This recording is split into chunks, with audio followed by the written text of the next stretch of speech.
One special guest we have on the show actually works with the show.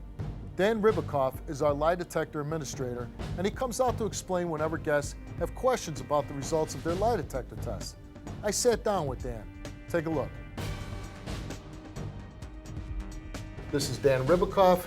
You are our polygraph examiner. Yes, Steve, thank you very much. And how about giving us some of your credentials, Dan? Sure, Steve. I've been a licensed private investigator for just under 20 years now. I'm also a certified polygraph examiner, and I'm an admitted expert in the roster for the experts for the City of New York in criminal court, as well as New York State Supreme Court. I've also tested for Child Protective Services, matters involving the federal government as well, so I'm pretty well-rounded when it comes to polygraph exams. And to just perfectly state it, you're an expert in this field. Yes, sir. Now, can you go through the steps that you take to test our guests? Sure. The same test that I administer on a murder, whether it's in court or for private attorneys, the same test that I administer to your guests. The standard is the same. Your guests will come in, I'll acquaint them with the lie detector or the polygraph instrument. I'll explain to them how it works. I'll show them why it works by showing them a map of the human brain and how the reactions happen when a person tells the truth versus telling a lie. I'll then discuss the issues with them. I'll review the questions with them to make sure that they understand the questions and that the questions are suitable to them. If something is vague, we'll change the question to make sure that they understand it. That improves the accuracy of the polygraph.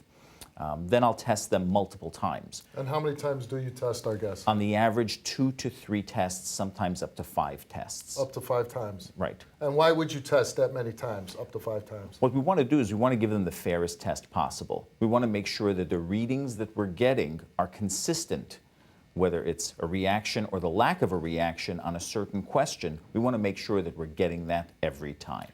Now, people ask me all the time, is this test 100% reliable? Nothing in life is 100%.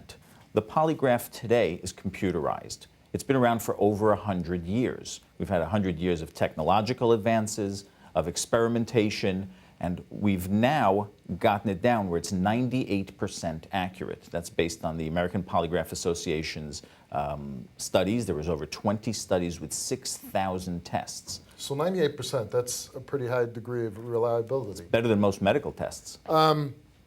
People ask all the time, do drugs affect the test? Taking drugs, trying to beat the test? Oh, well, there's medicine that you'll take that's prescribed. We always do a medical history when we speak to an examinee to see what conditions they have and what medications they're taking that might affect the polygraph. So as an examiner, I know what effects those have when I read the charts or when I take charts from somebody. If somebody's taking drugs as a countermeasure, that usually becomes very evident because their physiological reactions usually will be dulled if somebody takes sedatives. So that's almost an instant clue. And sometimes during a show, a guest will say, oh, I was tired, I was hungry. Right. There's many factors, and I always ask them, are you adequately rested? Do you have any pain? These are all standard questions so that we know changes in their physiology are due to the fact that they're less responsive because they're tired.